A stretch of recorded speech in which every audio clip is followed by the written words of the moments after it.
Merci beaucoup pour votre présentation. Moi, je trouve que vous l'avez beaucoup aidé parce qu'on sous-estime peut-être la violence, parce que je crois qu'il y a une dimension de violence dans la manière dont elle s'est retrouvée dans l'EHPAD. Et on peut considérer son mutisme comme un mouvement psychopathologique, mais c'est aussi une façon de reprendre, de repasser dans une position active et de ne plus subir quelque chose qu'elle n'a absolument pas voulu. Et vous l'avez beaucoup aidé quand vous lui avez dit que vous ne l'obligeriez pas à parler, et tout à fait à la fin, je ne sais plus exactement sa formule, elle a montré qu'elle avait été entendue, puisqu'elle vous a dit que je veux bien.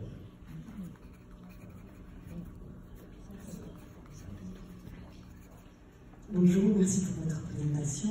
Je suis en formation à Montpellier et au risque de sortir peut-être du cadre du rapport entre le langage et le non-verbal, je suis curieuse en fait de savoir quelle relation vous avez pu avoir avec les proches, la famille peut-être aussi de cette personne avec la psychothérapie, voilà, quels échanges vous avez eus, quel contact? C'est moi qui ai pris contact avec ces enfants quand je me suis rendu compte que j'avais, en tout cas que j'avais pas d'idée, j'avais pas d'outils, j'arrivais pas à créer quelqu'un. Je me sentais un peu prise au piège entre cette demande du médecin, cette dame qui ne voulait pas parler, puis en même temps qui me disait oui, revenez, oui, il y a quoi faire. J'ai eu très peu de contact avec la famille. J'ai eu cet entretien, j'en ai eu un autre, et puis j'ai eu un entretien téléphonique au moment où leur maman a été hospitalisée et où le médecin de l'hôpital a dit votre maman, on passe en soins de confort, donc on passe en accompagnement fin de vie.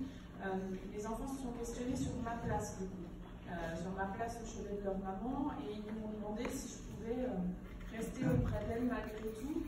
Et ils m'ont dit, mais par contre, il faut être bienveillant, maintenant on ne parlera plus. Donc là, j'ai pris effectivement le temps avec les enfants. Alors, j'ai pris sur moi parce que je me suis dit, en fait, je m'en suis voulu dans un sens en disant, je ne leur ai pas bien expliqué dès le début ce qu'était la psychothérapie, puisque bien entendu que mon objectif à moi n'est pas celui du médecin, donc bien entendu, je ne veux pas faire parler leur maman, parce que bien entendu que moi, je m'en fiche en fait qu'elle parle. L'important, c'est le lien. Donc, je les ai revus peu de temps après le décès où ils sont venus me remercier d'avoir été là pour leur maman et pour eux, du coup, d'avoir été là pour eux. Bonjour et merci encore pour votre présentation. Moi, j'avais une question au sujet du lien en fait entre cette dame et ses enfants. Est-ce que la parole a pu être instaurée aussi finalement avec eux et avec l'équipe médicale? Ou finalement, je vous parlais qu'à vous, enfin, parler entre guillemets.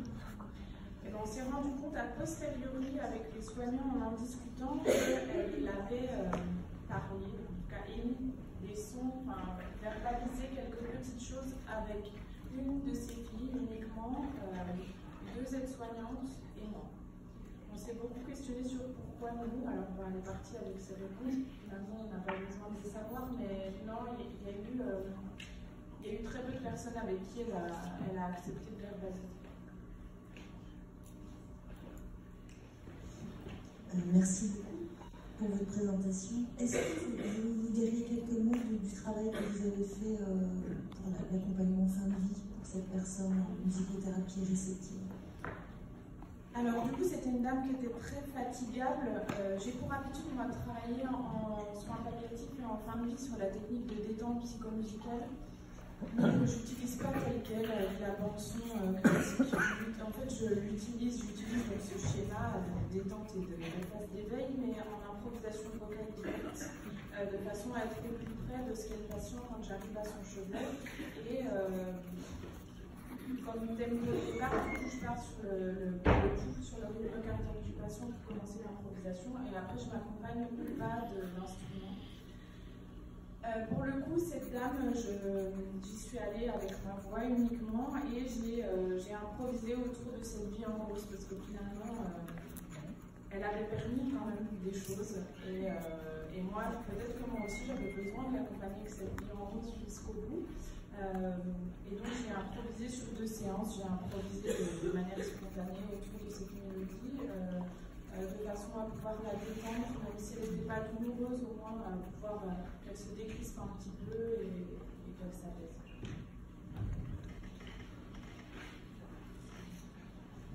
Merci beaucoup. Oui, juste un petit point, parce qu'il a été soulevé en première question, la dimension de l'affect, l'affect du musicothérapeute et puis celui du patient. Certes, ça entre bien sûr dans les considérations à avoir, mais ce qui est important, c'est la clinique, le processus et la technique. Hein. On voit bien que vous avez eu une technique très précise, que vous avez réfléchi à la façon dont vous utilisez, par exemple, la vie en rose, qui est bien sûr cette espèce d'espace transitionnel entre vous et elle. Voilà, mais qu'on se pose des questions sur le transfert, le contre-transfert, oui.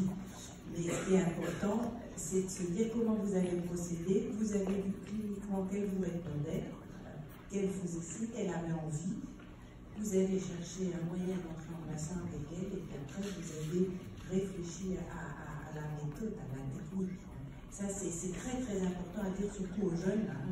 C'est-à-dire on ne peut pas passer notre vie à faire du sentiment de musicothérapie. Il faut absolument être des techniciens. Alors bien sûr, on travaille sur l'affect. Hein, on a le droit d'être touché. Voilà. Oui, merci de votre témoignage. Alors, en vous écoutant, je me suis posé une question sur justement le rapport entre le verbal et le musical dans la chanson elle-même. La question que je me suis posée était de savoir quel était le rôle de ce qui est strictement musical dans la chanson, puisque elle complète les paroles de la chanson, évidemment sans rien de musical elle-même.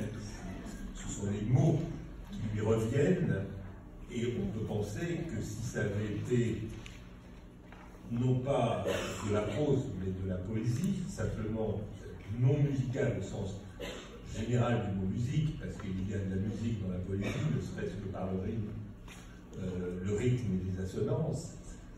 Alors, on peut se poser la question qui est la suivante.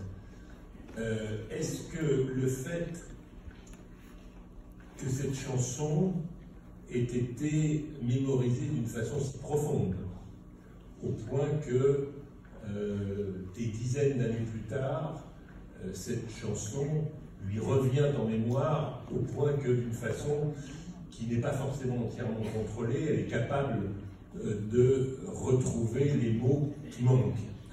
On peut se demander si, première hypothèse, c'est le processus par lequel cette chanson s'est, j'emploie un terme qui n'est pas bon, s'est imprimée dans sa mémoire parce que il y avait ces rythmes, ces rimes, ces assonances qui permettent beaucoup mieux de mémoriser quelque chose.